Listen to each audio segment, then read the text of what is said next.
that you speak on is special and important, but this is one that is more enticing, the 10 takeaways. So we'll just see, we'll have some more devotees to come on board, and then we will begin. We still have a few minutes. It's 1 minute to 30 past 7.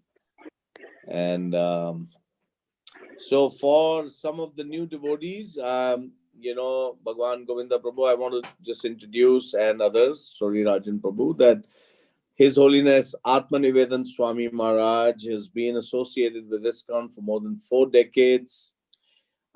Pretty much came in contact with ISKCON when Srila Prabhupada was on the planet. But somehow or the other, Maharaj kind of missed it because Prabhupada left for India. He was in the UK, very young.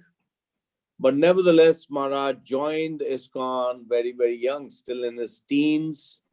And since then, he's been full-time dedicated to the mission of ISKCON. Maharaj is been a sannyasi in long standing, in good standing for a long time. And he is one of the initiating gurus in our movement, and also member of the Sabha, which is like the assembly of the elders or the wisdom, devotees who actually kind of facilitate and help the GBC, but it's kind of an independent association of devotees. Maharaj is a very important member of that, and Maharaj is based out of Bhaktivedanta Manor in the UK. He's running a project along with Bhakti Jivan Maharaj in Narsinghpur in Madhya Pradesh for ISKCON. They're building a temple there.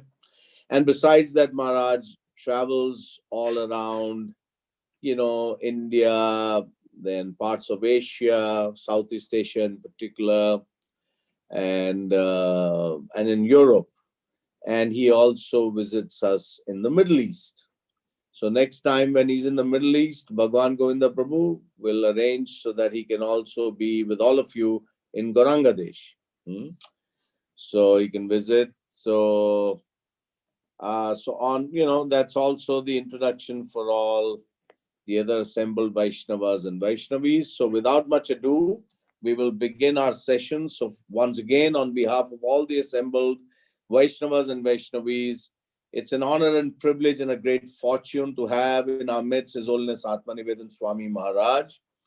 On behalf of the School of Vedic Studies, we are extremely grateful, as always, for the time that he takes to be amongst us and guide us through very esoteric subjects and the philosophy of Bhakti from Bhagavad Gita and Bhagavatam. So today the session is the 10 takeaways from the Bhagavad Gita. That's the session. And my request to all the assembled Vaishnavas and Vaishnavis also is that we have a YouTube channel called School of Vedic Studies, where all Maharaj's lectures are posted there. You can visit, you can subscribe to that channel, like it, and also share it with others. And on the other hand, before we begin, I also wish to inform Maharaj, he'll be very pleased that 2 of Anasuya Mataji, good wife of Mullidhar Prabhu from Kuwait, she has actually transcribed one of your lectures. She will be transcribing even today's lecture. And Sunaja Mataji from Sharjah has also transcribed more of your lecture. So Maharaj, slowly and steadily, we're going to transcribe all the sessions that you're doing with us. And then we will give some form and shape to it for posterity and for the benefit of other souls who can benefit from your sessions. So that's an information. So do please bless Anasuya Mataji and Sunaja Mataji for their wonderful service in transcribing your lectures. Hare Krishna. Okay, so Maharaj, yes, Maharaj, we can hear you. So I want to share the screen. Yes. Oh, so yes, Maharaj, just one sec. Yeah, you can share the screen, Maharaj.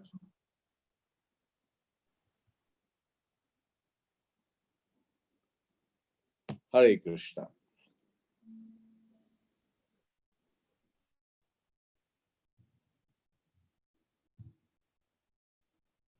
So can you all see the screen? Yes, Maharaj, we can see the screen. Okay, so the title is 10 Lessons from the Bhagavad Gita as it is. So before we get into the 10 lessons, of course, it's important to understand at one point that Bhagavad Gita has many, many lessons which we can take and practice in our lives, in our spiritual advancement. But from my point of view, from my perspective, I try to narrow it down to 10 most important aspects, which I think is the basis of trying to find our spiritual footings from the Bhagavad Gita. So the first one is setting the scene. Why Bhagavad Gita? So we have to understand that what was the necessity of this conversation between Krishna and Arjuna. So it is said in the first chapter of Bhagavad Gita, text 15, after, of course, Krishna had tried to talk sense with Duryodhana and his party to come to some kind of an understanding, clarity of coming to a point of understanding that why fight, just give even 5 villages, that will be satisfactory for the Pandavas. But Duryodhana was having none of that. So ultimately, it came to that they have to fight a war. So the war was decided, test was decided, and in this text 15, Lord Krishna blew his conch shell, the Panchajanya, Arjuna blew his Devadatta, Bhima, the voracious eater and performer of Herculean tasks, blew his terrific conch shell, the Pundra. Now, when the conch shells were blown, the scene was very much of excitement and eagerness to fight. So further then, when we see Krishna and Arjuna are very enthusiastically blowing their conch shells and they want to commence the battle and finish the whole situation, so that either way, whichever party wins will have the kingdom of which was held by Dhritarashtra at the time. Originally, of course, he was supposed to be Yudhishthir. So in text 21-22, Arjuna is saying, Arjuna said, "Oh, infallible one, please draw my chariot between the two armies so that I may see those present here who desire to fight and with whom I must contend in this great trial of arms." So Arjuna was then, as a warrior, as a Kshatriya, he wants to see who are his opponents. And accordingly, then he can plan his strategy. So, of course, he is instructing Krishna that please take my chariot in the midst of the two armies. Now, of course, we have to understand Krishna is the Supreme Personality of Godhead. And here he has decided to take up the position of a chariot driver, to drive Arjuna in the battle. So it is a very lowly position which the Supreme Lord has taken out of his compassion and love for his devotee, his friend, his cousin. So Arjuna was very much interested in seeing who are the opponents, so he can build up the strategy of how to fight in warfare. So here we see this very nice picture depicted by one of the artists in ISKCON, showing the two armies, huge armies have gathered there, and Krishna has driven the chariot in between the two armies. And then in text 46, now this is Sanjaya sitting in Hastinapur speaking to Dhritarashtra, who had also been blessed by the transcendental vision, by the blessings of Vyasadeva. Sanjaya being the disciple of Vyasadeva, he could see what is happening in Kurukshetra. Having thus spoken, Arjuna, having thus spoken on the battlefield, cast aside his bow and arrows and sat down on the chariot, his mind overwhelmed with grief. Now when Arjuna came and he saw the two parties, he was so overwhelmed by that. Now one must not take it in a wrong way. Arjuna wasn't fearful of the two armies or the opponents, but his heart was full of compassion. Arjuna, being a Kshatriya, at the same time, is a very wonderful Vaishnava, a devotee of the Supreme Lord. And we all know a devotee of the Supreme Lord, in his heart, is full of compassion towards fallen living entities. What to speak of his friends, his cousins, his elders. So Arjuna is completely bewildered. And he's out of compassion, he's saying, why would I want to kill all these people? And in this picture, you can see Krishna is very, very, very, sitting there, composed. And Arjuna is totally disturbed. And the whole point is confusion, bewilderment, and lost. Arjuna is lost now. He doesn't know what to do.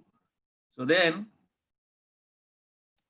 the lesson number 1 comes from the Bhagavad Gita. The Lord will reciprocate with you as you reciprocate with him.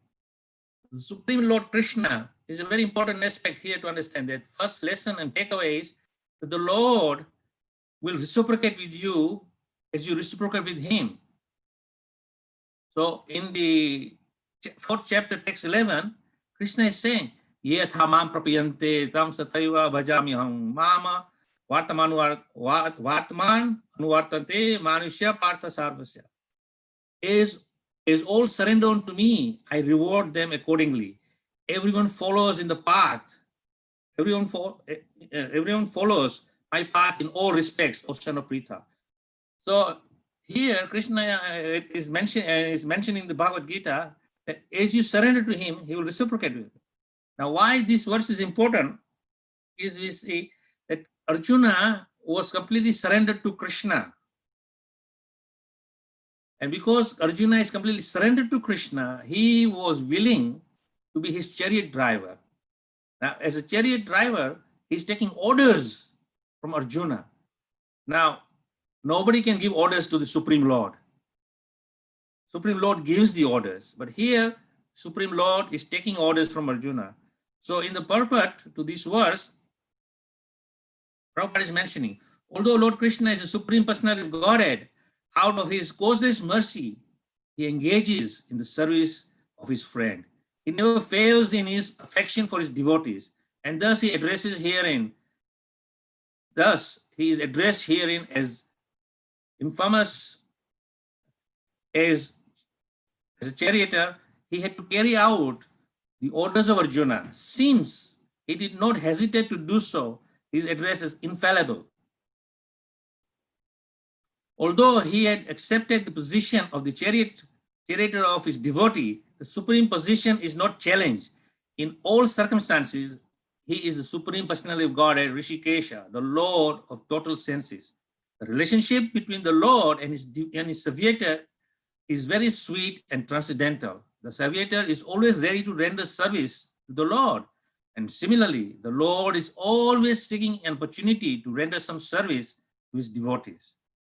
He takes great pleasure in his pure devotees assuming the advantageous position of ordering him. Then he does in being the giver of the orders. Since he is the master, everyone is under his order, and no one is above him to order him.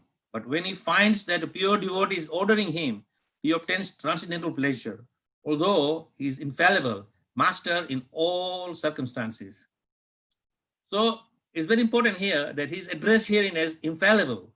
Infallible means that, he cannot be moved from his position. His position is of the supremacy. But here, as Prabhupada is mentioning, that the Supreme Lord, when he finds a pure devotee ordering him, he obtains transcendental pleasure. So the Lord takes great pleasure when his devotees order him to do something. And he's very pleased to do that. Therefore, as is mentioned, Yatha Mahaprapiyante, Krishna reciprocates with you as you reciprocate with him. But most important is that he is ready to follow your orders if you are his devotee. And this is the most important aspect, that since Arjuna is a devotee of Krishna, he is a friend of Krishna, and as a cousin of Krishna, and therefore he is in a very favorable position, and Krishna is very readily submitting to Arjuna's orders as a as a humble chariot driver. So this is a very important aspect we learn from the Bhagavad Gita, that although the Supreme Lord is the most powerful of all powerful beings in the whole cosmic creation, still he becomes very subservient to his devotees. That is a very important lesson we can learn from this. In the second chapter, text 1, it is said, Sanjaya said, seeing Arjuna full of compassion in his mind, depressed, his eyes full of tears, Madhusudan, Krishna spoke the following words. The Supreme Personality of Godhead said, my dear Arjuna, how have these impurities come upon you? They are not at all befitting a man who knows the value of life. They lead not to higher planets, but to infamy. So Krishna knows the heart of Arjuna, and therefore Krishna is saying to Arjuna, that Arjuna, you are well knowledge in all these things. You are a man of knowledge. It is not befitting you to lose composure at this stage. It is not befitting you. It will not lead you to the higher planets, but it will lead you to infamy. And the reason Krishna is saying this is because Arjuna, as a Kshatriya, was challenged. And now he is in a mood of withdrawing that challenge, of fighting. And he said, I will withdraw from this. I do not want to fight in this battle, because the cause of this battle will result in killing so many people. Some innocent people will die just for a kingdom. And this kingdom is not going to be there forever for me. I said, one day I will also die. And when I die, the kingdom will remain behind. So why I want to fight for something that is not going to come to me or stay with me forever? But Krishna is saying, my dear Arjuna, how these impurities come upon you? So the purport Prabhupada is explaining, material compassion, lamentation, and tears are all signs of ignorance of the real self. Compassion of the eternal soul is self-realization. The word Madhusudan is very significant here.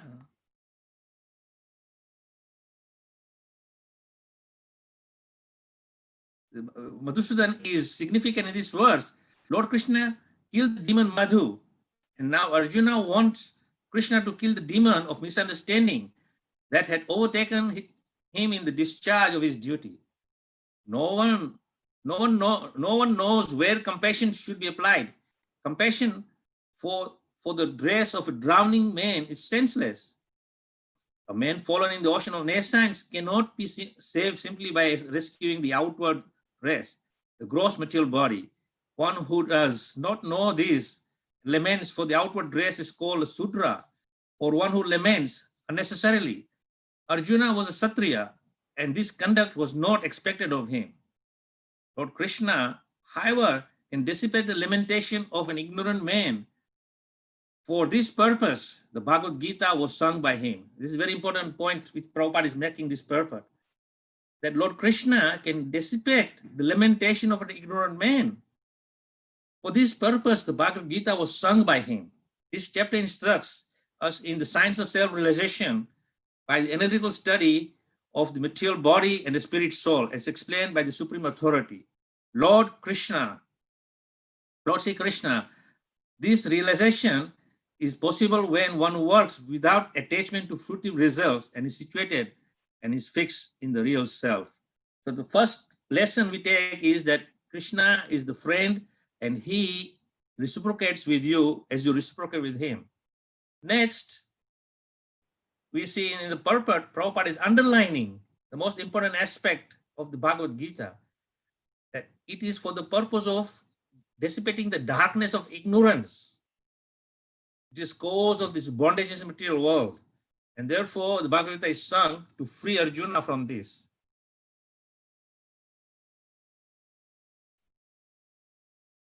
Lesson number 2, the science of self-realization. You are not this body, but a spirit soul. So this is leading up from reciprocating with Krishna. And the purpose of Bhagavad Gita is to free us from our ignorance. And therefore, the next most important lesson is the science of self-realization, to understand what is our real self. So in chapter 2, text 17, Krishna is explaining that which pervades the entire body, you should know to be indestructible. No one is able to destroy the imperishable soul. So Krishna is saying here to Arjuna very clearly that why you are lamenting for these bodies? These bodies will be there for some time, they will go. But the spirit soul, which is pervading the entire body, is imperishable. It cannot be killed. So why you are lamenting for that which cannot be killed? The purport is very nicely explained by Prabhupada. In this verse, more clearly explains the real nature of the soul, which is spread all over the body. Anyone can understand what is spread all over the body. It is consciousness. Everyone is conscious of the pains and pleasures of the body in part or as a whole. This spreading of consciousness is limited within one's own body. The pains and pleasures of one body are unknown to another. Therefore, each and every body is an embodiment of the individual soul, and the symptoms of the soul's presence is perceived as individual consciousness. The soul is described as 1/10,000th part of the upper portion of a hair point in size. So Prabhupada is explaining here very clearly now that the presence of the soul in the body is perceived as consciousness all over the body. And we can perceive this consciousness in the whole body. And that is where Prabhupada gives that example. What is the difference between a dead man and a alive man? That a live man has consciousness and the dead man has no consciousness. A dead person is minus the consciousness. And therefore, there is a difference between the living person and a dead person.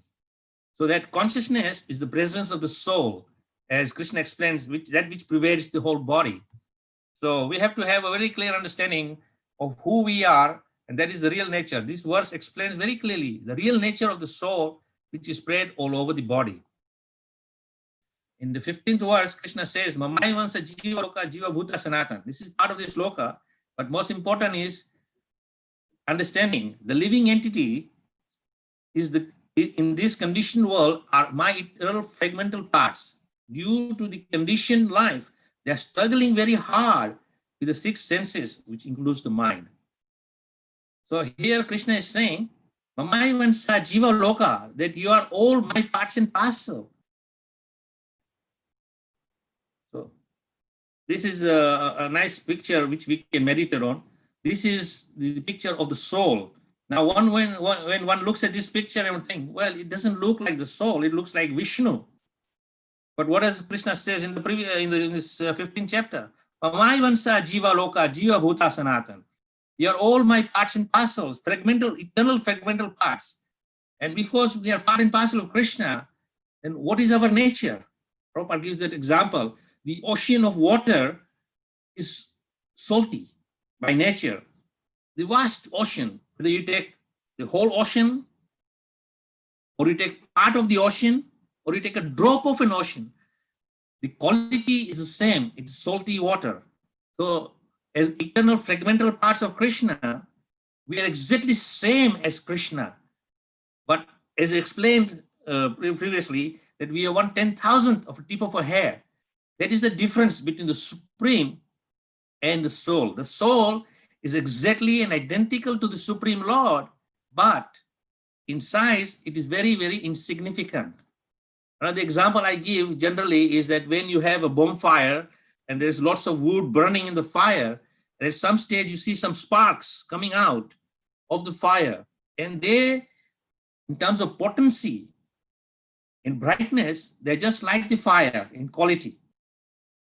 But in power, the fire is far greater than the spark. You will not get the same heat emanating from the spark as it would from the fire. But in quality is the same as the fire. So therefore, it is very important to understand that the jiva, the soul, is just like the Supreme Lord in qualities. And the purport given by Prabhupada here explains, in this verse, the identity of the living being is clearly given. The living entity is the fragmental part and parcel of the Supreme Lord eternally. It is not that he assumes individuality in his conditional life and in his liberated state becomes one with the Supreme. He is eternally fragmented. It is clearly stated, Sanatana. Every living entity as an individual soul has his personal individuality and a minute form of independence. Now, this is the underlining point. that he has individuality just like the Supreme Lord. He is a person, but he is minute form of independence. By misuse of this independence, one becomes a conditioned soul. And by proper use of independence, he is always liberated. In either case, he is qualitatively eternal as the Supreme Lord is. In his liberated state, he is free from the material condition, and he is under the engagement of the transcendental service unto the Lord. In this condition of life, he is dominated by the material modes of nature. He forgets the transcendental loving service to the Lord. As a result, he has to struggle very hard to maintain his existence in the material world. So here very clearly is explained by Prabhupada that he is emphasizing again that we are Sanatana, we are eternal fragmental parts. And because of misuse of that minor independence, we become absorbed in the materialistic thinking that I am this body, and therefore we become conditioned, and then we suffer and our struggle for existence, as we are all experiencing this in our own lives.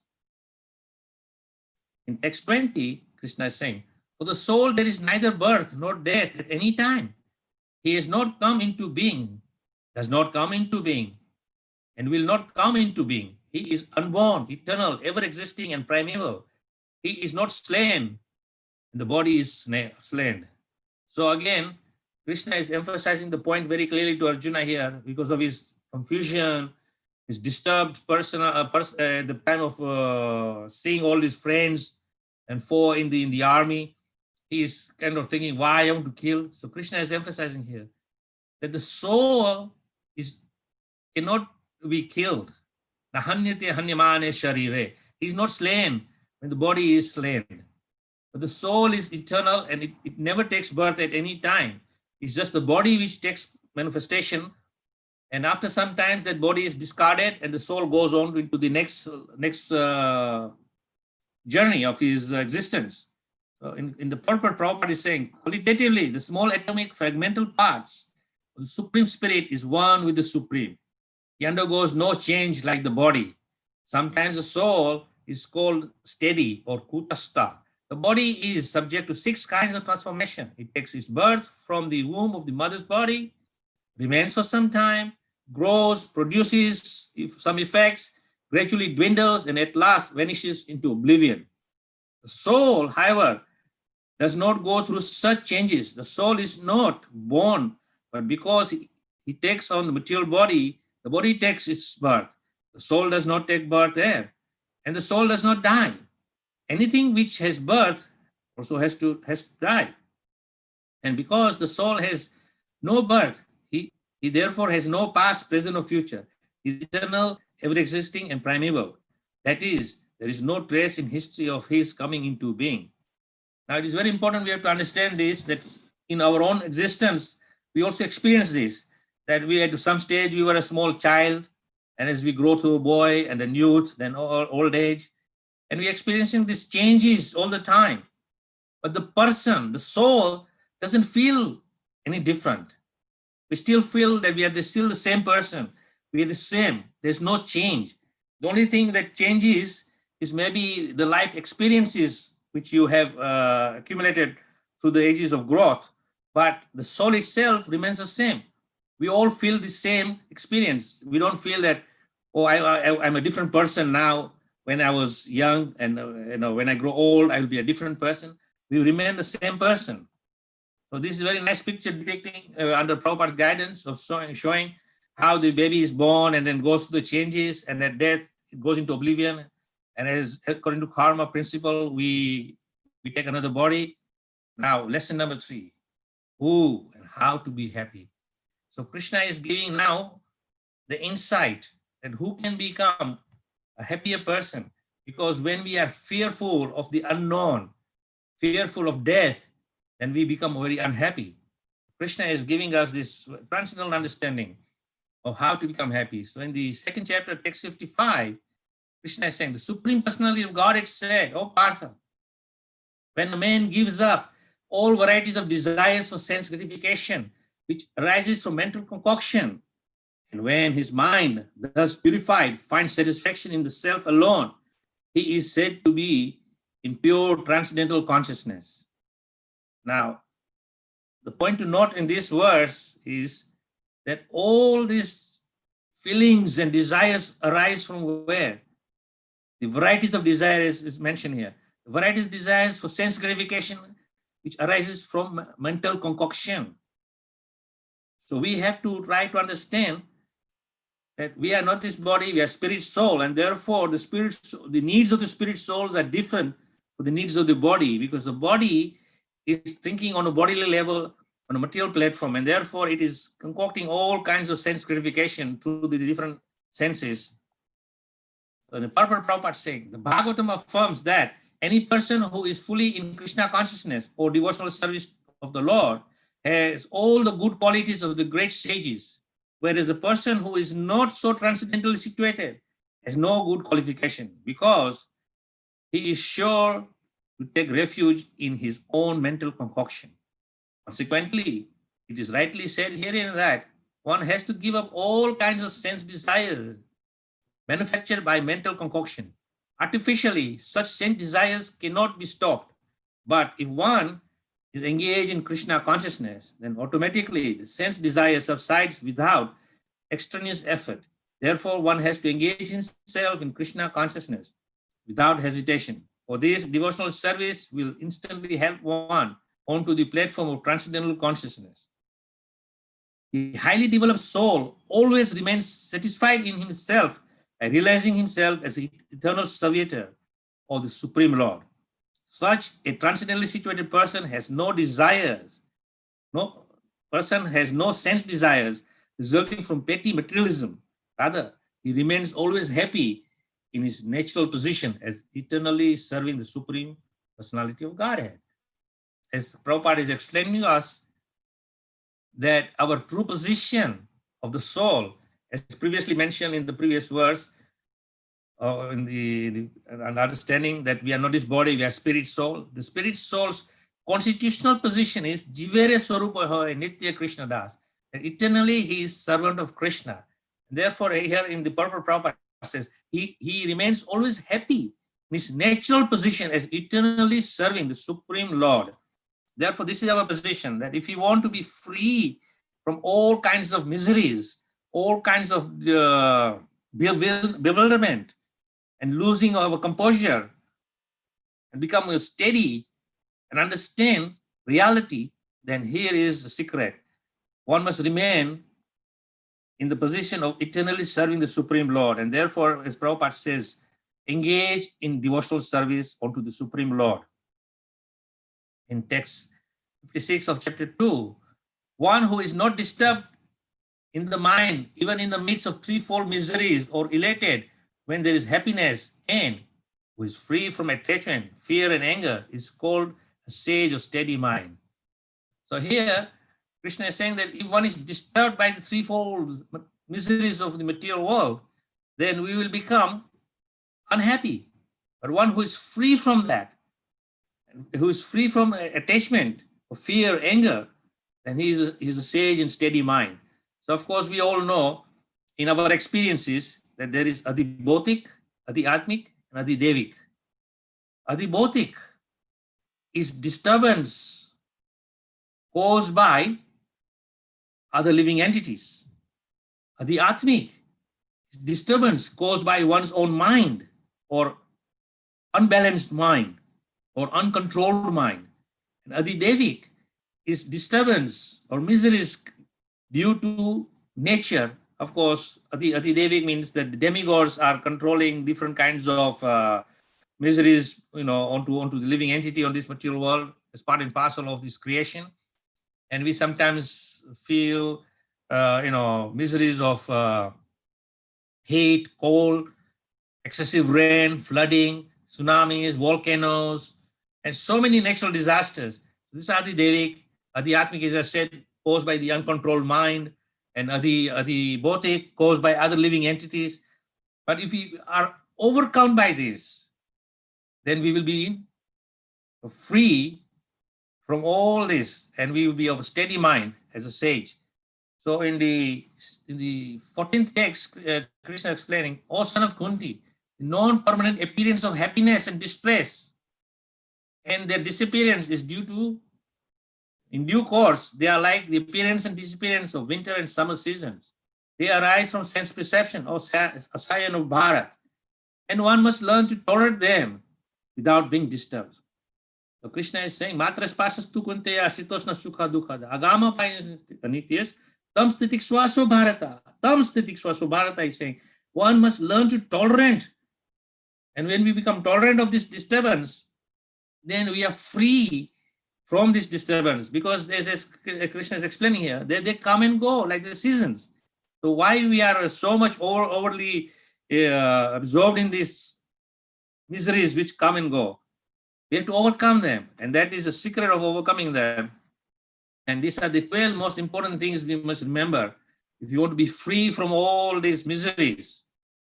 Number one, the past cannot be changed. No matter what we do, we dwell on the past. It's not going to change. It is only going to bring more misery. So therefore, let the past go, just like the water under the bridge. Once the water is gone, it goes. It doesn't come back and say, oh, I'll go and take a round trip again and do a circular trip and go back again and then come back again. It is gone, it's gone, it's lost. Tomorrow is future. Yesterday was past. Yesterday cannot be changed because it's already gone. Therefore, we have to be very careful that we learn this art of letting go of the past. Number two, opinions don't define your reality. So there are many opinions, many people will say this, that, and other. That is not defining the reality. The reality is what is there as it is. So we cannot go by people's opinions. So we should not be affected by what other people think. We should think what we have our deeper understanding, and that is what matters. Others' opinions doesn't matter at all. Number three, everyone's journey is different. Therefore, we have to understand that each and every individual has chalked out his or her own path. And therefore, we must be very careful that we do not compare ourselves to others and saying, well, why that person has got this kind of facilities and why I don't have this kind of facilities, why I don't have this kind of happiness, why I don't have that kind of happiness. Everyone has their own individual journeys, which is different and very unique. And therefore, we cannot compare ourselves to others. So when we stop comparing ourselves with others, then we begin to live our own life. Otherwise, we are trying to live someone else's life, which is going to be cause of misery and unhappiness. Number four, things always get better with time. So we all know time is the healer of all. Just have to be a little patient and things will change. As Krishna explains, matras pasas tu kunteya. This happiness and distress, cold and hot, it comes and goes like summer season and winter seasons. So in time, things will change, better times will come. Look forward to better times. And when you have that optimistic outlook, then you'll be a much happier person. But when you have the pessimistic and negative views of today and tomorrow, then you'll always be in a miserable condition. Therefore, always think positive, that things will get better. And when you are in a very optimistic mood, then you'll be a much happier person. 5, judgments are a confession of character. So when we start making judgments, then that is very clearly defined here. It's a confession of your character. So we should not become judgmental towards anybody. Because as it says in the previous, in the number 3, that everybody's journey is different. They are all doing different things according to their own karma, according to their own situation. Therefore, there is no need to judge anyone. Number 6, overthinking will lead to sadness.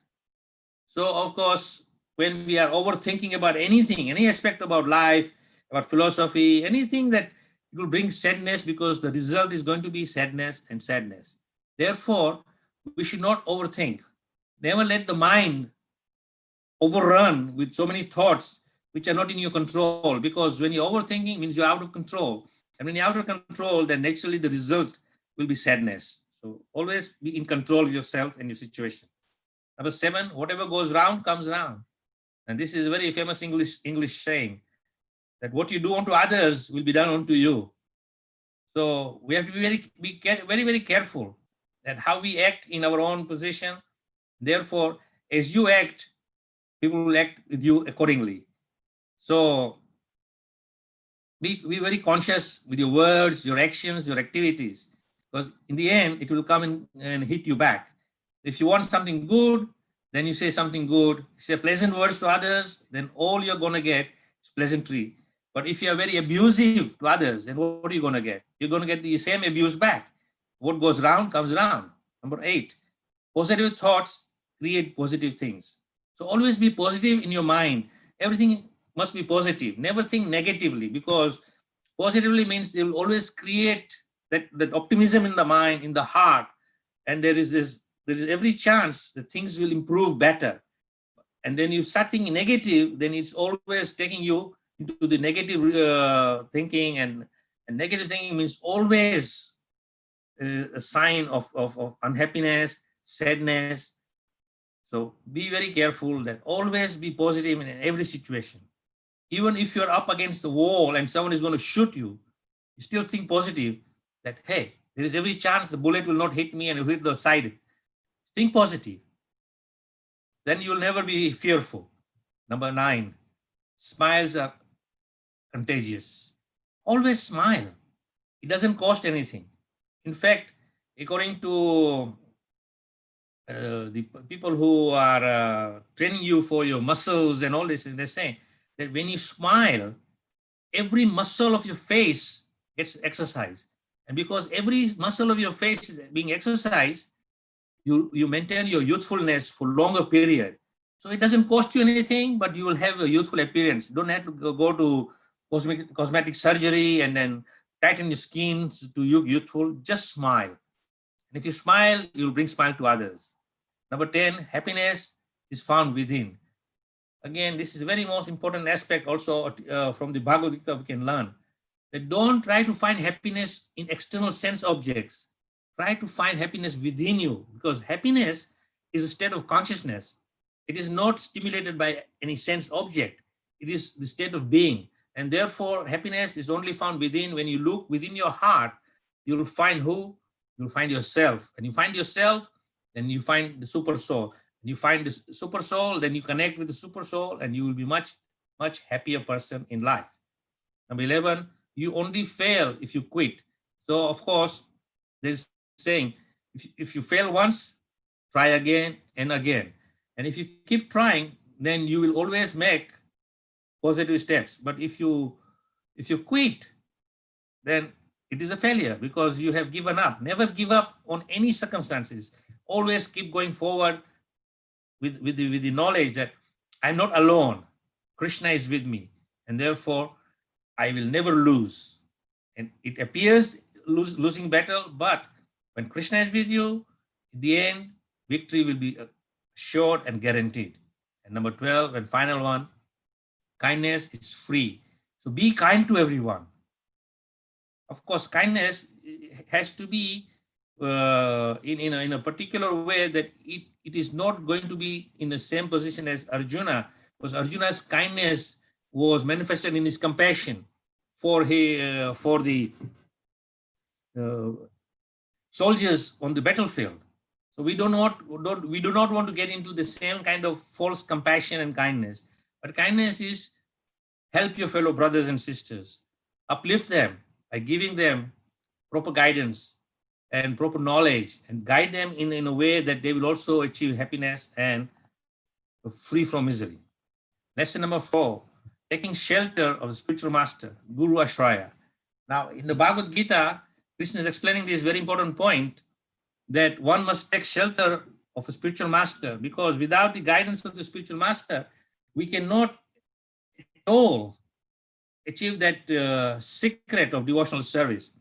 So in the morning we sing in the Guru Vandana prayer, Sri Guru Charana Padma Kevala Bhakti Sadmaya, Bandhu Moye Sarvadhana Mate, Yahar Prasade Bhaya, Ibha Toriya Ya, Krishna Prapti Hoy Yaha Hoite. Lotus feet of our spiritual masters are the only way by which one can attain pure devotional service. I bow down to his lotus feet with great awe and reverence. By his grace, one can cross the ocean of material suffering and obtain the mercy of Krishna. So if we want to obtain the mercy of Krishna and connect with Krishna, then of course we have to take shelter of the spiritual master. And why the spiritual master? Because it's very clearly said in this prayer, that if we take shelter of the spiritual master, then by serving the spiritual master, we get pure devotional service. And that pure devotional service is what is going to free us from material engagement. So, as Krishna, as explained in the Bhagavad Gita by Krishna, that as long as we are in this material world, the nature of the spirit soul is going to be active. It is going to be engaged either in spiritual devotional activities or non-spiritual material activities. So when we take shelter of Guru Ashrae, then by the mercy of the Guru, he teaches us. So in the 4th chapter, text 34, Krishna says, just try to learn the truth by approaching a spiritual master. Now, not just approaching the spiritual master is enough, but Krishna is saying, very important point here, inquire from him submissively and render service unto him. Self-realized soul can impart knowledge unto you because they have seen the truth. So it is very important that when we approach a spiritual master, we must inquire submissively. And what is the inquiry? That inquiry is that any doubt we have, just like Arjuna was telling to Krishna that I'm confused now, I don't know what to do. And Krishna says, relax. I am going to tell you what you should do. So Arjuna is accepting Krishna as his spiritual master. And when he's submissively inquiring, then Krishna is saying, now I will give you the secret of your misery and your confusion. So then, as Krishna says, the self-realized souls can impart knowledge unto you because he has seen the truth. Jnaninas tattva darshina. So we have to approach a spiritual master, take his shelter. This is a very important lesson. And Prabhupada is saying, the path of spiritual realization is undoubtedly difficult. The Lord therefore advises us to approach a bona fide spiritual master in the line of disciplic succession from the Lord himself. No one can be a bona fide spiritual master without following these principles of disciplic succession. The Lord is the original spiritual master, and a person in the disciplic succession can convey this message of the Lord as it is to his disciple. It's very important. The Lord is the original spiritual master, and the person in the disciplic succession can convey the message of the Lord as it is to his disciple. No one can be spiritually realized by manufacturing his own process, as is the fashion of the foolish pretenders. The Bhagavatam 6.3.19 says, Dharmam tu sakshat Bhagavata pranitam. The path of religion is directly enunciated by the Lord. So this knowledge of self-realization is coming directly from the original Adiguru, the original spiritual master, and that is the Supreme Lord Shri Krishna. And when we take shelter of a bona fide spiritual master who is coming in that line, and Srila Prabhupada explains that he is as good as Krishna because his words are being repeated, what has been told by Krishna himself. He's not concocting his own or manufacturing his own philosophy. One has to approach the bona fide spiritual master to receive the knowledge. Such a spiritual master should be accepted in full surrender, and one should serve the spiritual master like a menial servant without false prestige. Satisfaction of the self-realized spiritual master is the secret of advancement in spiritual life. Inquiries and submission constitutes a proper combination for spiritual understanding. Unless there is submission and service, inquiries from the learned spiritual master will not be effective. One must be able to pass the test of the spiritual master. And when he sees the genuine desire of the disciple, he automatically blesses the disciple with genuine spiritual understanding. In this verse, both blind following and absurd inquiries are condemned. Not only should one hear submissively from the spiritual master, but one must also get a clear understanding from him in submission and service and inquiries. A bona fide spiritual master is by nature very kind towards the disciple. Therefore, when the student is submissive, he is always ready to render service. The reciprocation of knowledge and inquiry becomes perfect. So here, Prabhupada is giving us very clear indication what is the relationship between the disciple and the spiritual master and how that relationship works is that a disciple really submissively renders service to the spiritual master. And when the spiritual master sees that the disciple is very, very sincere and submissive, then he imparts this transcendental knowledge onto him. Now, one must not be confused when he says one must render service to the spiritual master, and that service is that hearing from him.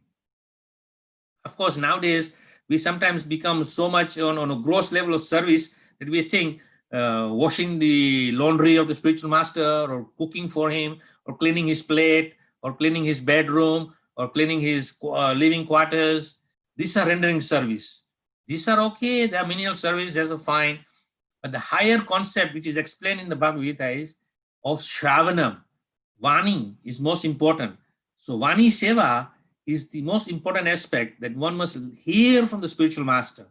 That is the service. When the disciple is submissively hearing from the spiritual master, then he is rendering wonderful service onto the spiritual master. And the spiritual master then becomes very enthusiastic to impart more and more knowledge. And this is where the exchange of knowledge takes place, and the disciple becomes perfectly situated in his devotional life. So in this slide, very clearly explains Krishna is the original spiritual master, and from him, 4 bona fide sampadayas comes. Lord Brahma is the head of one sampadaya. Sri Lakshmi is the head of second sampadaya. Lord Shiva is the head of third sampadaya. The 4 Kumaras are the head of fourth sampadaya. And we have great stalwart acharyas. Madhvacharya is coming in line of Brahma. Ramanujacharya is coming in the line of Sri Lakshmi Devi.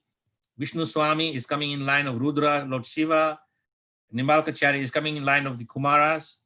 And as this picture very nicely depicts, Krishna in the spiritual world is imparting knowledge to Brahma, and Brahma to Narada, and Narada is come to Vyas, and then all the way down to Prabhupada. And we are the fortunate living entities who are the recipient of this transcendental mercy of the Supreme Spiritual Master for us, the Acharya, the founder Acharya of the International Society of Krishna Consciousness, ISKCON, is His Divine Grace, A.C. Bhaktivinoda Swami Prabhupada. He went to great troubles to give us this knowledge in his books, in his lectures, and many conversations. And this is how we receive the transcendental knowledge from the spiritual master. And if we are connected in this line, and as Prabhupada says, we are a bona fide representative of the Supreme Lord, Sri Krishna. Lesson number 5, actions that frees one from bondage of work. As I mentioned earlier on, as long as we are in this material world, the living entity is active, and that active living entity either engages in materialistic activities or in spiritual activities. So Krishna is giving us the insight of what is the difference between the two, and how we can be free from our actions, as is very clearly said in this headline, bondage of work. So all works gives us bondage, whether it is materialistic or spiritual. For material, we become entangled, and for spiritual, we become unentangled. So in this 3rd chapter in 9th text, Krishna says, work done as a sacrifice of Vishnu has to be performed. Otherwise, work causes bondage in this material world. Therefore, O son of Kunti, perform your prescribed duties for his satisfaction. And in that way, you will always remain free from bondage. If we want to be free from our karmic reactions, then this verse is very clearly defining how to be free from the bondage. As Krishna is saying very clearly, that work done as a sacrifice of Vishnu or the Supreme Lord Sri Krishna will free us from this bondage. Otherwise, work done will cause bondage to this material world. So in the purport, Prabhupada is very clearly defining us. Since one has to work even for a simple maintenance of the body, the prescribed duties for the particular social position and quality are so made that that purpose can be fulfilled. Therefore, one has to work for the satisfaction of Vishnu.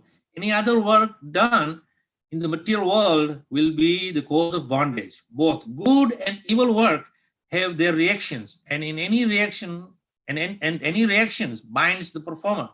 Therefore, one has to work in Krishna consciousness to satisfy Krishna or Vishnu. And while performing such activities, one is in a liberated stage. This is the great art of doing work, and in the beginning, this process requires very expert guidance. One should therefore act very diligently under the expert guidance of a devotee of Krishna, or under the direct instructions of Lord Krishna himself, under whom Arjuna had the opportunity to work. Nothing should be performed for sense gratification. Everything should be done for the satisfaction of Krishna. This practice will not only save one from the reactions of work, but also gradually elevate one to transcendental loving service of the Lord, which alone can raise one to the kingdom of God. So again, Prabhupada is emphasizing here, as we said in the previous lessons, that Guru Ashrae is very important. So here it is saying, therefore one should act very diligently under the expert guidance of a devotee of Lord Krishna, or under the direct instructions of Lord Krishna. So of course, direct instructions of Lord Krishna means the Bhagavad Gita, and the teachings of the Acharya is the spiritual master, and if we follow this, then, which, as Krishna says, and as Prabhupada says in this concluding purport, says, which alone can raise one to the kingdom of God. It means will free us from this bondage and liberate us from this repeated cycle of birth and death. So in the Srimad Bhagavatam, it is mentioned very clearly, saying, my dear sons, there is no reason to labor very hard for sense pleasure while in this human form of life. Such pleasures are available to stool eaters, hogs. Rather, you should undergo penances in this life by which your existence will be purified, and as a result, you will be able to enjoy unlimited transcendental happiness. So these is very wonderful instructions given in the 5th canto, I believe it is by Rishabdev, that all this so-called material sense pleasure is available to even the stool eaters, the hogs. So why labor so hard for this kind of lower taste? When you have got a first-class human body, in that human body, you've got the ability to inquire. Athato Brahma Jignasha, you can inquire about the higher nature. And so you have the ability to distinguish between right and wrong, good and bad. So why don't you use that and engage by doing penances and sacrifices for the pleasure of Vishnu, as I mentioned in the previous verse, where Krishna is saying anything, any sacrifice done for the pleasure of Vishnu will free you from bondage. So here, secret is given in the Srimad Bhagavatam. Why labor unnecessarily? Just do things properly in this one life. This is just one life, because thousands of lives we have gone past, and we are doing same repeated life after life, birth after birth. And in this life, somehow by the causeless mercy of Krishna, we have come to that enlightened platform to inquire, Athato Brahma Jignasha, inquiring into the higher nature. Therefore, simply render this transcendental service to the Lord. And as a result, you'll enjoy unlimited transcendental bliss. Lesson number 6, Krishna, the friend, the savior, and the protector. So Krishna is our friend, he is our savior, and his protector. So there's nothing which Krishna can do for us. So in text 8 of chapter 4, to deliver the pious and to annihilate the miscreants, as well as to reestablish the principles of religion, I myself appear millennium after millennium. Paritranaya sadhuna virasaya chaduskritam. Krishna says to establish the principles of religion, and to deliver the pious through the principles of religion. Through these principles of religion, you will be freed. I come here millennium after millennium, and also to get rid of miscreants from your path. So this slide depicts first-class understanding of a friendship. When you're a friend of Krishna, just see, Krishna is taking such a humble position when you're a friend of Krishna. He is washing the feet of Sudama. This is the position of a friend who has befriended Krishna. So it's a wonderful position to be a friend of Krishna. At the same time, Krishna is your savior. When Draupadi was being undressed and disrobed in front of everyone, that is one of the worst kind of disrespect a woman can have, to be disrobed in the front of lusty men. And Krishna came as a savior and saved the dignity of Draupadi. And of course, the protector. Krishna is the supreme protector of all living entities. When we take shelter of Krishna, Krishna says, I then take it upon my shoulders to protect you from this. And then we know that whole pastime of the residents of Braj, when Indra was showering for many days, 7 days, in fact, and 7 nights, the residents of Braj were overwhelmed by flood waters, and Krishna says, not to worry, I will take care of you. And he lifted the Govardhan hill and protected them. So therefore, Krishna is the friend, he's the savior, and he's the protector. Lesson number 7, sameness and equanimity. I think we discussed this in a previous lecture, but still, nonetheless, it's a very important lesson we can take from the Bhagavad Gita. The sameness and equanimity is very important. So one who is equipoised and balanced, he sees that all living entities are parts and parcels of the Supreme Lord. The Supreme Lord resides in everyone, and therefore we should respect and honor all living entities with equanimity and balance. So in text 19 of chapter 5, those whose minds are established with sameness and equanimity have already conquered the condition of birth and death. They are flawless like Brahmana, and thus they are already situated in Brahman. So here, Krishna is saying that if you have equanimity, you are balanced, you see things equally, then you have already conquered your conditioned life, which is the cause of birth and death. So in the purport, Prabhupada says, equanimity of mind, as mentioned above, is a sign of self-realization. This is, of course, one of the lessons earlier we discussed, take away from the Bhagavad Gita, or the science of self-realization. So equanimity of the mind, as mentioned above, is a sign of self-realization. Those who have actually attained to such a state should be considered to have conquered material condition, specifically birth and death. As long as one identifies with this body, he's considered a conditioned soul. But as soon as he is elevated to the stage of equanimity, through realization of the self, he is liberated from the conditioned life. In other words, he is no longer subject to take birth in the material world, but can enter into the spiritual world, enter the spiritual sky after his death. The Lord is flawless because he is without attraction or hatred. Similarly, the living entity is without attraction or hatred. He also becomes flawless and eligible to enter into the spiritual sky. Such a person is to be considered already liberated, and their symptoms are described below. So we can see that the Brahmana, he sees all living entities, as mentioned previously in the previous slide, that everybody is supposed to be seen equally, because all living entities, although they have different bodies, different size, shapes, and colors, and they, according to different bodies, they live their life according to their different conditioning. But at the end of the day, each and every living entity has got the same spirit soul, Amai Vamsa Jiva Vata Jiva Sanatan. At the same time, the super soul is there in everyone's heart, and therefore he frees us from this conditioned life. Lesson number 8, material nature consists of 3 modes. How to be free from these modes. So in the Bhagavad Gita, chapter 14, text 5. Material nature consists of 3 modes: goodness, passion, and ignorance. When the eternal living entity comes in contact with nature, Almighty armed Arjuna, he becomes conditioned by these modes. It's very important to understand this. That when the eternal living entity comes in contact with nature, because this nature means this material world, Almighty armed Arjuna, he becomes conditioned by these modes. So we become very much conditioned by these material modes which are affecting us. And Prabhupada says in the purport, the living entity, because he is transcendental, has nothing to do with his material nature. Still, because he has become conditioned by the material world, he is acting under the spell of 3 modes of material nature. Because the living entity have different kinds of bodies in terms of different aspects of nature, they are induced to act according to their nature, that nature.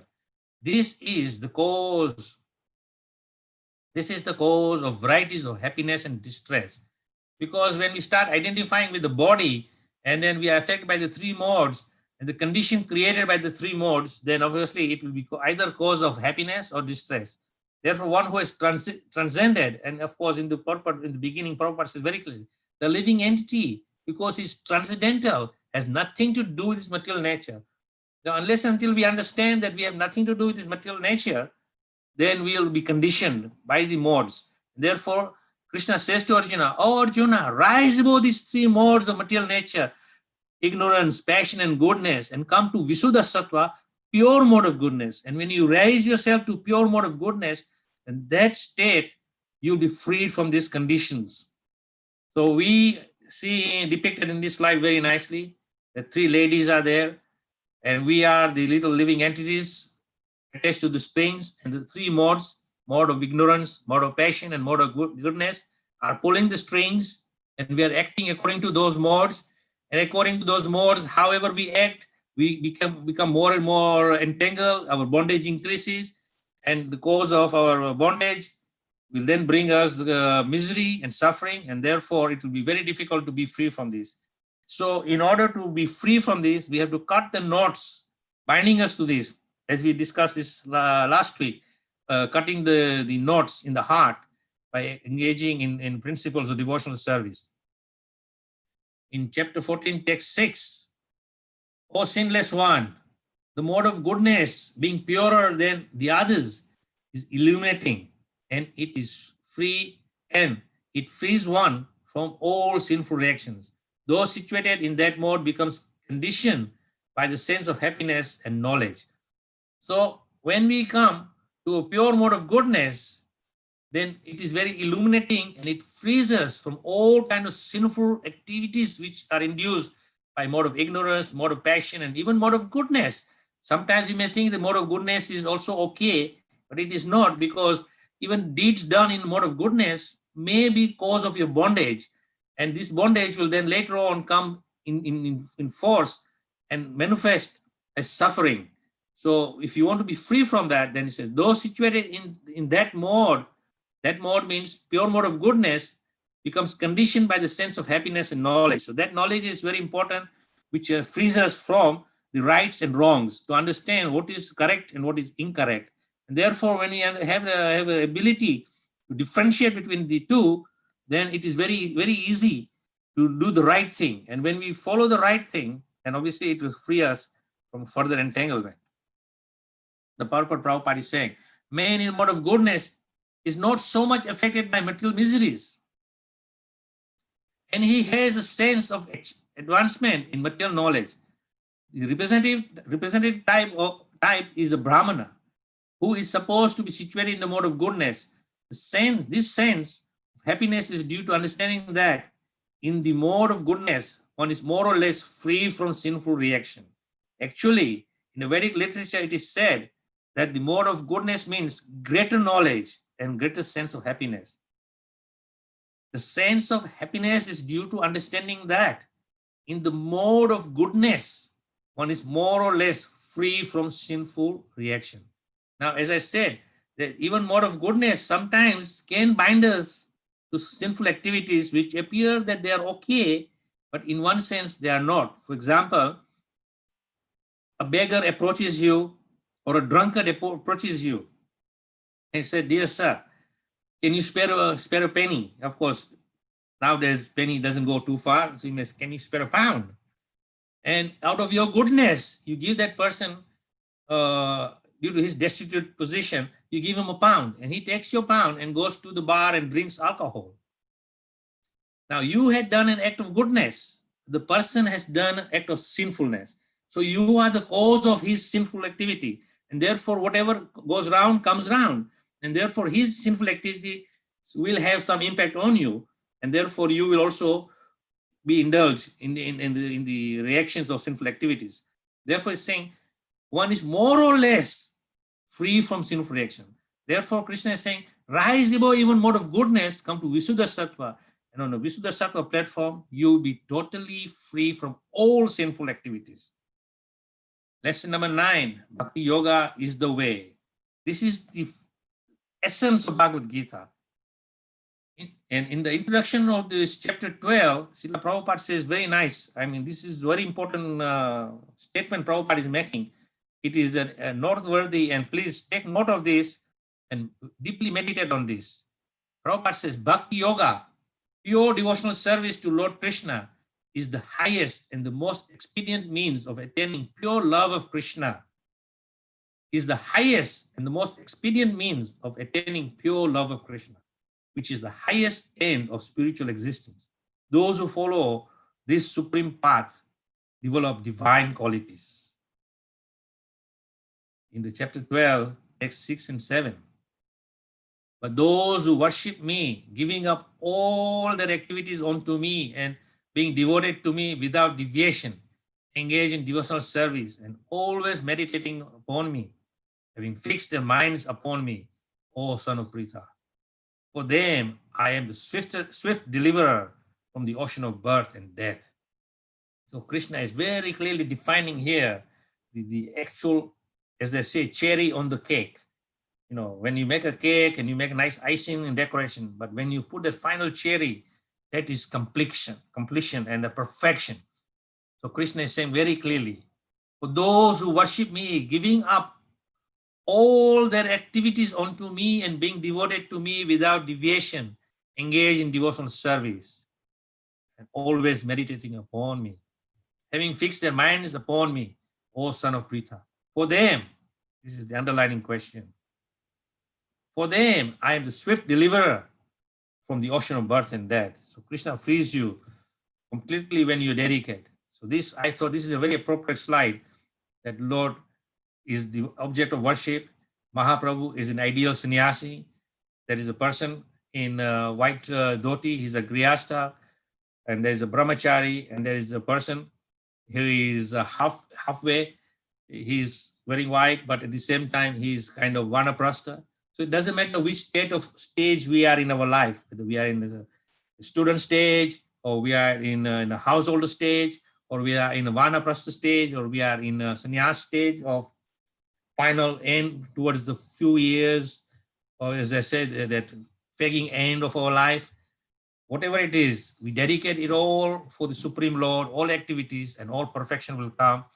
And this will lead us, lesson number 10, full surrender. Conclusion is very simple, perfection of renunciation. So in the 18th chapter, text 66, Krishna says, abandon all varieties of religion and just surrender unto me. I shall deliver you from all sinful reactions. Do not fear. Now Krishna is emphasizing here, don't worry. Because when I say give up everything, you may say, who will look after me? What will happen to me?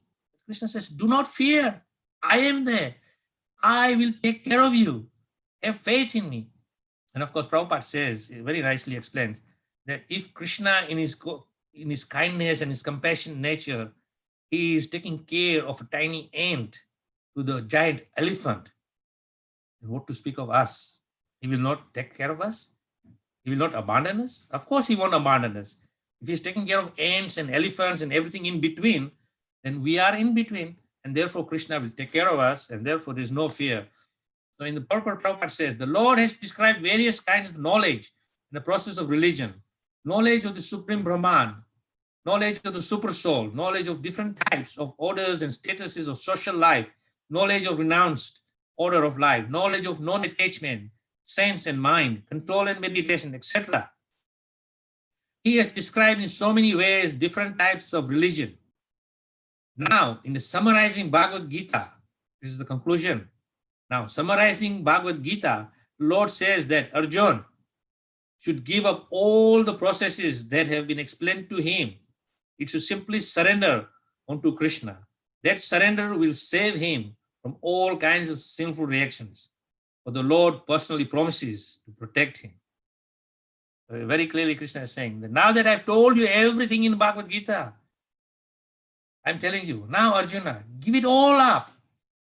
Just fully surrender to me and trust me. I will take care of you. So Krishna is saying, I promise you. And of course, when Vamanadev is an ideal example of Bali Maharaj giving fully surrender to Vamanadev. When Vamanadev was asking for the third step, and Bali Maharaj said, now that I have given you everything I have, my Lord, I have nothing. I bow down and put my head. Please I surrender myself to you now, because myself is the only thing that I have in possession.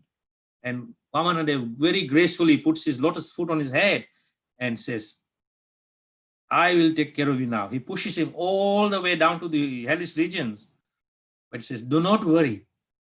As long as my foot is on your head, there is no misery will touch you. No unhappiness will touch you. And when your time is finished, I will award you the greatest result and reward. And that is that you will become the next Indra. And officially, with my blessings, you will be the king of the three worlds. As Bali Maharaj, your grandfather, who inherited the kingdom, which was forcefully taken by Hiranyakashipu, was not his to give, but I will give you by my blessings all the three kingdoms to rule. And when you finish that, and when you finish your stint as Indra, then you will come back to the spiritual world. And that is the final surrender we take. So on that note, I will bow down to all of you and give you time for any questions or any comments, and we can take some if you have any. Hare Krishna Maharaj, thank you I went a very little much. over my time, but it was such interesting. No, not at all, Maharaj. It was absolutely very, very in-depth and wonderful explanation and the journey that you took us. And thank you so very much. And we have a question from Anupama Radharani Mataji from Dubai. Hare Krishna Maharaj, please accept my respectful obeisances. Thank you for a transcendentally sweet and enlightening class. You mentioned even those in the mode of goodness get entangled by karmic reaction by giving the example of giving charity to a beggar. Should devotees give charity to institutions that are engaged in welfare activities for the society on a material level? For example, widow ashram, orphanages, etc. I would just say simply what Prabhupada says. Prabhupada says, if you have anything to give it to Krishna for the spreading of Krishna consciousness. That is the highest welfare you can do for mankind, because the lack of Krishna consciousness is what is the cause of their suffering. So feed a man for a day, you will just relieve him for hunger for a day. But you give him knowledge, a transcendental knowledge, then of course, even a beggar, even the most unfortunate person due to his past sinful activities may be in a most very, very despicable situation, you can say, of suffering. But if he takes shelter of Krishna, and Krishna says, I will protect you, I will take care of you. And I have full faith, as Krishna, Prabhupada mentions in many purports, that when a person surrenders to Krishna in full knowledge, then Krishna will take care of his social needs. Therefore, I would say not to give to anybody any money, but if you at all have any money which is spare, give it to the Krishna Consciousness Mission, which is spreading the welfare of knowledge and Krishna consciousness to all mankind. That is the best welfare work you can do. Because Prabhupada says that those who are not experiencing transcendental ecstasy of devotional life, they fall back into the philanthropic work. Just like Prabhupada says many times, that those who are Mayavadi sannyasis, fully renounced and dedicated, very, very strictly following vows of renunciation, but they are not experiencing ecstasy of devotion. Then they fall back into philanthropic work and they open hospitals and orphanages and widow ashrams and do work for mankind.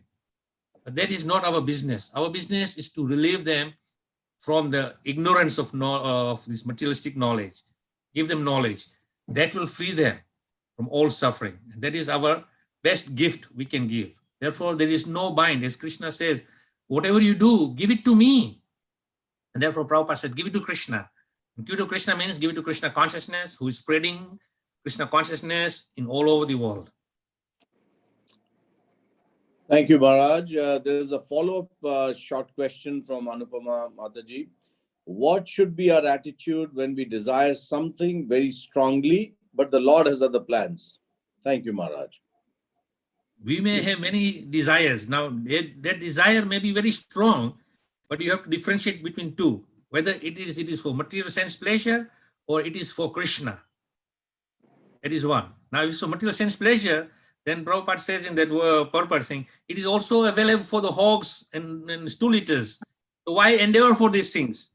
At the same time, in Isopanishad, very clearly saying, Isha Vasa Idam Sarvam, that whatever is yours, whatever is due to you, you will get, whether you excessively endeavor for it or not.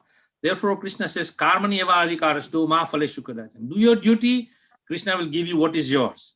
Now, for one who is transcendental in knowledge, and you have very, very sincere desire to achieve something great for Krishna, then nothing wrong with that desire. But at the same time, don't base your principle that I can only please Krishna if I get this. Because Krishna says, I don't need that. I simply want your love. If you simply love me, then it is fine. But there's nothing wrong to desire to please Krishna and desire something very, very wonderful for Krishna. There is nothing wrong. But I would say that sometimes if we are overly attached to that, and the result is that we do not achieve that, and then we say, well, Krishna, you said you give everything, and I'm asking for this for your pleasure, and you're not giving it to me, then you become disappointed. So Krishna says, but I'm already happy, I'm self-satisfied. Why do I want that? But you are in sense gratification because you are gratifying your senses, thinking you're making me happy. But as I said, I am only happy when you give me devotion, love. I'm only happy with your love. Love is all that I need, nothing else. Objects cannot please me. It is not a sign of love. In the material world, if you give something very expensive, like you give a necklace of diamonds, you say, well, you really love your wife. You're giving a very expensive necklace of diamond to her. But that is material platform. That is not real love. Real love is that you free someone from the suffering. And Krishna says, if you really want to love me, devotion is the secret. As we went through the whole 10 lessons today, it was accumulating in only one thing and only one, devotion to the Supreme Lord. So I would say that desiring something for Krishna, and there's nothing wrong. Krishna may fulfill that, or maybe he may not fulfill it, but we should be satisfied that I'm trying it for Krishna. And if Krishna gives, okay. If he doesn't, I say, Krishna, well, I wanted to give this to you, but still, my love for you is still there. Jai. Thank you, Maharaj. Is there any quick one or two questions before we end the session? So please feel free, unmute yourself, identify yourself, and kindly ask the question, please. Or any comment, any Muralidhar reflection? is raising his hand. Yes. So Muralidhar Prabhu, please go ahead. Unmute yourself. Muralidhar Prabhu. You have to unmute. Muralidhar Prabhu. He's there, but he's muted. Yeah. Unmute yourself. Otherwise, we cannot hear you. No. He's not able to unmute himself. Oh, so you have to. You are the controller. Yeah. No. Just one sec. I don't know why this happens, Maharaj. You're the controller. No. Actually, I didn't do anything. No, it's still not happening. Mute. Hare Krishna, Guru Maharaj. I have a humble question. Maharaj, the soul is eternal, as per the purpose of text 20 in chapter 2. But in medical field, transplantation of heart, when it is taking place, the soul of that person whose heart has been replaced by the new heart. So how the soul will enter into that new heart? And according to Bhagavad Gita, it can also be called as transmigration of the soul, or please give some insight into this topic. You have to understand, first of all, that when there's a union between man and woman, And there is the, as Prabhupada said, the emulsifying of the sperm and the egg. When the sperm enters the egg, at that point, the designated soul enters into that. And by the presence of the soul, then all the material which is available will then form a body, whether it's a human body or animal body or any body. So the soul enters. Now, in the scripture saying the soul is in the residence of the heart, the area of the heart. So in the medical field, when someone has a defective heart and the surgeons will open up and put another person's heart there, the soul is still there. It's not that the soul moves with the physical heart.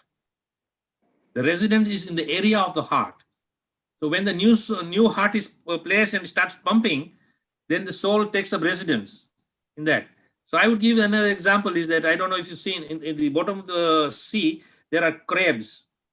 And these crabs, what they do is they go into a shell of another animal which is departed. So they take the shelter in the shell, in there.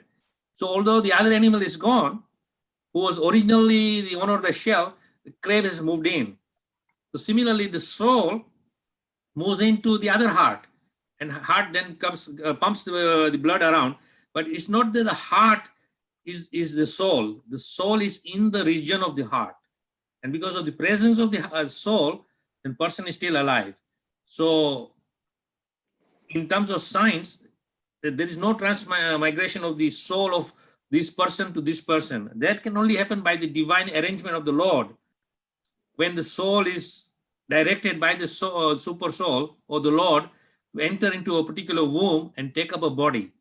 And that, of course, in terms of our medical science, when there's a transplant of the heart, it's just a machine, the pumping machine which has been transplanted.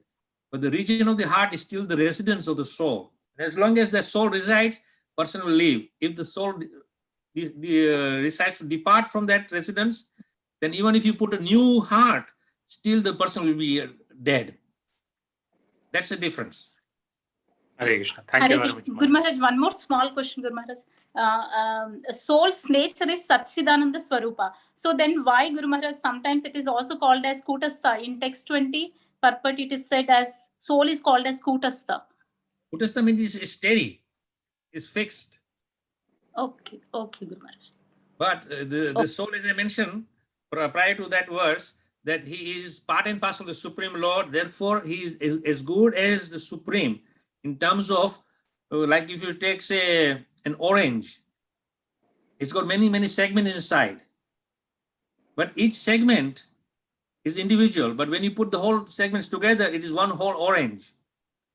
But the taste of each segment is still the same. It doesn't differentiate. It's not that one segment is sweet and another is totally sour and another one is tasteless. As a whole orange, everything is coming from that orange. So everything tastes the same. Obviously, the segments are coming from the same. So similarly, we are part and parcel of the Supreme. And in Isopanishad, Krishna explains, even though whole units come out of me, I still remain complete and whole.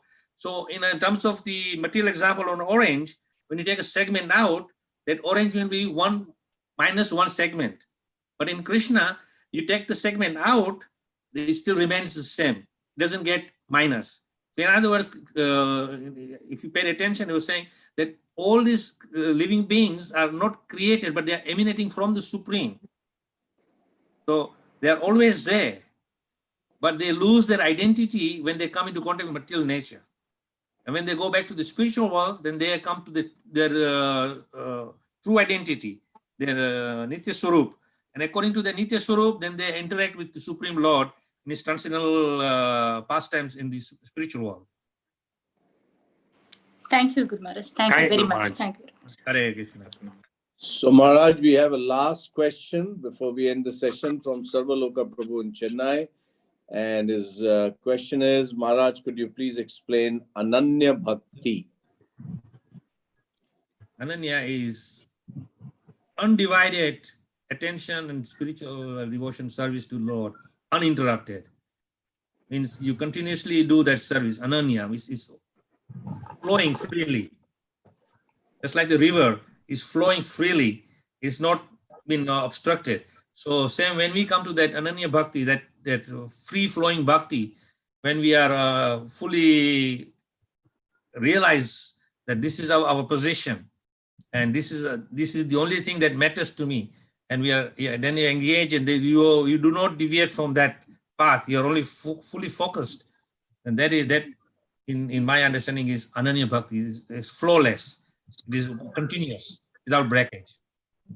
Thank you, Maharaj. Thank you, Maharaj. So Maharaj, with this, we will end the session today. Thank you very much again. First of all, we pay our most respectful obeisances unto you. Vancha kalpataru. Vancha kalpataru.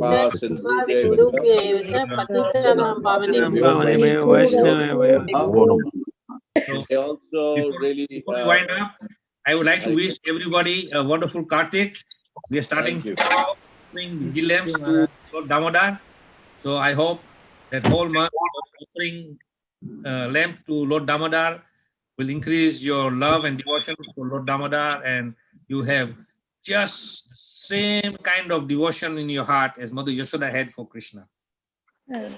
Yeah. Thank you very much. We will, just a quick one, we will have the next session with Maharaj. It could either be next Friday or Saturday. I'll notify to you. And obviously the subject matter that Maharaj would speak on, and that will be during the month of Kartik. So make sure as soon as you get the notification that you do attend. But thank you all for your participation today. It'll be wonderful that you can go back to the YouTube channel of School of Vedic Studies and revisit today's session, because it was really very wholesome. And well, you know, today's session, each session can be a class by itself. That's right, Maharaj. Absolutely. And possibly, I was thinking, in fact, that we could do some, you know, we break this down as we do it. Maybe in the future we will do that. But absolutely, you're right, Maharaj. So on that note, thank you all again. Hare Krishna. Thank you, Maharaj. Hare Krishna, Maharaj. Hare Krishna, Maharaj.